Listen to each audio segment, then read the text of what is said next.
Hello viewers, কি অবস্থা? সবার কেমন আছেন? নতুন আরেকটি ভিডিওতে আপনাদেরকে স্বাগতম।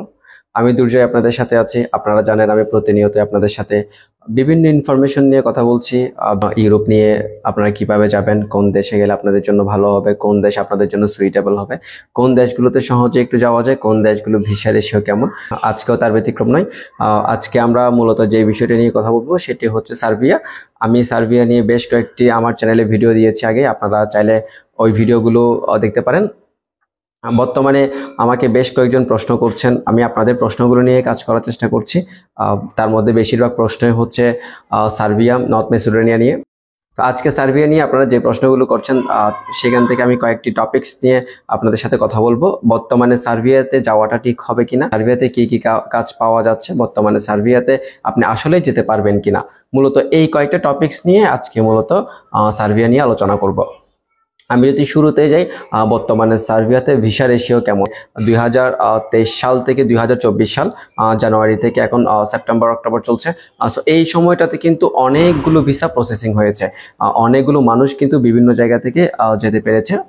এবং সার্বিয়া কিন্তু অন্যান্য যে নন সেনজেন কান্ট্রিগুলো আছে, north Macedonia, Montenegro, Kosovo, Belarus, Albania, ওই কান্ট্রিগুলোর চেয়ে সার্বিয়া তুলনামূলক ভিসা রেশিওটা খুবই ভালো। তো আমি কথার মাঝখানে আপনাদেরকে আরেকটা কথা বলে দিই, যারা আপনারা আমার চ্যানেলটিকে দেখছেন এবং অনেকদিন ধরে আপনারা আমার চ্যানেলটিকে ফলো করছেন, আপনারা অবশ্যই আমার চ্যানেলটিকে সাবস্ক্রাইব করবেন। আমার ভিডিওগুলো যদি আপনাদের একটুও যদি ইনফরমেটিভ মনে হয়, আপনারা অবশ্যই লাইক, কমেন্ট, শেয়ার করে পাশে থাকবেন। তো সার্বিয়া নিয়ে যে প্রসঙ্গে ছিলাম, আপনারা আমাকে অনেকে প্রশ্ন করছেন সার্বিয়াতে ই ভিসা হয় কিনা। আমি শুরুতেই বলে দিয়েছি, আসলে আমি অনেকগুলো ভিডিওতে এই কথাটা বলেছি, সার্বিয়াতে কিন্তু ই ভিসাটা হয় না। সার্বিয়া ই ভিসা হয় শুধুমাত্র ট্যুরিস্টে, আপনি ট্যুরিস্ট ই ভিসা পাবেন, কিন্তু ওয়ার্ক পারমিটে সার্বিয়াতে ই ভিসা বাংলাদেশের জন্য হয় না। সো এটা আমি বারবার করে বলছি, সার্বিয়াতে ই ভিসা হয় না, আপনারা জাস্ট এই কথাটা মাথায় রাখেন। আমি আজকে একজনকে দেখছিলাম, উনি একটা ই ভিসা পোস্ট করেছে, তার ই ভিসা হয়েছে, সেখানে ডেটও কিন্তু ভুল ছিল। সো এই কাজগুলো আসলে কারা করে জানি না। যাই হোক, আপনারা একটু সচেতন থাকবেন, আপনাদের মাধ্যমকে বলবেন যেন ভিসাটা স্ট্যাম্পিং করিয়ে দেয়।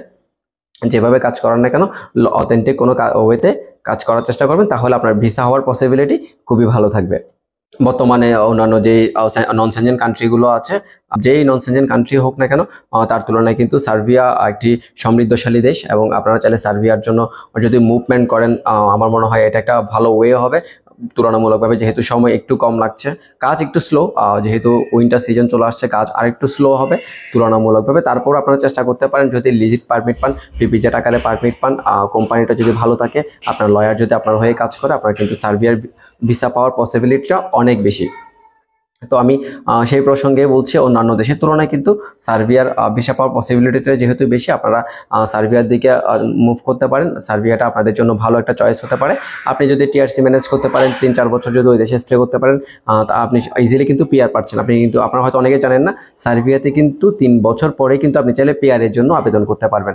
এবং আপনি যদি পিআরের জন্য আবেদন করেন, আপনি তারপর দিনই কিন্তু পিআর যদি পেয়ে যান, আপনি দেন আস্তে ধীরে আপনি সেন্ট্রাল ইউরোপে অনায়াসে মুভ করতে পারবেন, আপনার অত হ্যাসেল পোহাতে হবে না। বাংলাদেশ থেকে কিন্তু প্রতিদিনই ফ্লাইট হচ্ছে। যারা সার্বিয়ার বিষয়ে আপডেট চাচ্ছেন, তাদের জন্য আজকের এই ভিডিওটা, আশা করছি আপনারা বুঝতে পেরেছেন। আপনারা অনেকে আমাকে জিজ্ঞেস করছেন যে সার্বিয়া যেতে আপনার কি কি ডকুমেন্টসগুলো লাগবে। সার্বিয়া যেতে আমি সবসময় আমার ভিডিওগুলোতে বলি, আপনার যে যে ডকুমেন্টসগুলো লাগবে। সার্বিয়া যেতে প্রথমে আপনার একটা ভ্যালিডিটি পাসপোর্ট লাগবে, 1 বছরের মেয়াদ থাকতে হবে। আপনার একটা সিভি কভার লেটার থাকতে হবে, এবং আপনার সিভি কভার লেটারটা আপনি এজেন্সির মাধ্যমে কাজ করালে লাগবে না, তারা নিজেরাই বানিয়ে যে জবের জন্য বানাবে তারা সাবমিট করবে। আপনার একটা ইউরোপিয়ান সাইজের ছবি এবং আপনার পুলিশ ক্লিয়ারেন্স যদি একটু পরেই লাগে, আপনার যদি অ্যাপ্রুভালটা কনফার্ম হয়, দেন আপনার নয়াদিল্লিতে যখন আপনার ফাইলটা প্রসেস করবে, তখন আপনার অ্যাপ্রুভালের জন্য পুলিশ ক্লিয়ারেন্সটা লাগে। অনেকে প্রশ্ন করছেন যে অ্যাপ্রুভালটা কখন হয়, কিভাবে হয়, আমি একটু সেই প্রসঙ্গে একটু কথা বলি। আপনারা যখন পারমিটটা পাবেন পিপিজেড আকারে, তখন একটা পেমেন্ট ভিসা ফি দিয়ে আপনার পিপিজেড পারমিট এবং আপনার সব ডকুমেন্টস কিন্তু অনলাইনে সাবমিট করবে। অনলাইন সাবমিট করে একটা ভিসা ফি পেমেন্ট করতে হবে, তখন পেমেন্ট সাবমিটেড একটা অপশন আসবে যখন আপনার পেমেন্টটা সাবমিটেড করবে। যদি কোনো কারণে যদি পেমেন্ট যদি সাবমিট না করে রেখে দেয়, পেমেন্ট প্রসেস অথবা ড্রাফটে এটা চলে যাবে। ড্রাফটে হচ্ছে আপনার কাজটা চলমান আছে, ওই ফাইলের মধ্যে আপনার কাজটা জাস্ট হয়তো কিছু কাজ বাকি আছে, যার জন্য ওইভাবে সেভ করে রেখেছে, যার জন্য এটা ড্রাফটে চলে গিয়েছে। তো এরপরে হচ্ছে পেমেন্ট সাবমিটেড।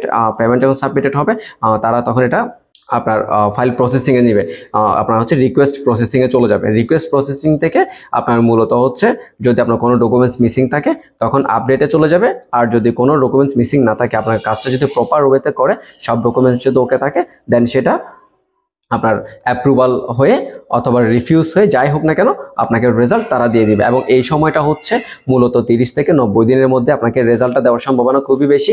আশা করছি সবাই 30 থেকে 90 দিনের মধ্যে রেজাল্টটা পেয়ে যাবেন। যারা ওয়েট করছেন আরেকটু ধৈর্য ধরুন। আপনারা আমাকে আসলে কল করছেন, জিজ্ঞেস করছেন আমার এই পারমিটটা অরিজিনাল কিনা, আমার এই পিভিজেডটা ঠিক আছে কিনা। আসলে এটা আপনারা নিজেরাই চেক করতে পারবেন। আপনার কোম্পানিটা যদি অথেন্টিক হয়, www.companywellrs. এই আপনারা ওয়েবসাইটটাতে ঢুকবেন, আপনারা নিজেরাই চেক করবেন কোম্পানিটা ঠিক আছে কিনা, কোম্পানির কোন গ্রেডে আছে, কোম্পানিটা কতদিন ধরে অ্যাক্টিভ আছে, ওটার লেনদেন সমূহ কী কী সবকিছুই আপনারা দেখতে পারবেন আপনারা যদি www.company.wellrs এই ওয়েবসাইটটাতে ভিজিট করেন। তো আমি আর বেশি কিছু বলবো না, যেহেতু ভিডিওটা অনেক বেশি লং হয়ে গিয়েছে। আমি চাই শর্টকাটের মধ্যে আপনাদেরকে ইনফরমেশনগুলো দেওয়ার। সার্ভে নিয়ে খুব বেশি বলার কিছু নেই, এবং আপনারা বারবার আমাকে সার্ভে নিয়ে প্রতিনিয়ত আপডেট চাচ্ছেন, সেই জন্য আসলে কিছুদিন পর সার্ভে নিয়ে ভিডিও করা। আপনারা যারা আমার চ্যানেলটিকে দেখছেন অবশ্যই সাবস্ক্রাইব করবেন, এবং আপনারা যারা আমার সাথে কথা বলতে চান তারা আমার ফেসবুক পেজে জয়েন হয়ে যাবেন। আমি ডিসক্রিপশনে আমার ফেসবুক পেজের লিঙ্কটা দিয়ে দিব। আশা করছি আপনাদের এই ভিডিওটা ভালো লেগেছে। ধন্যবাদ সবাইকে, ভালো থাকবেন।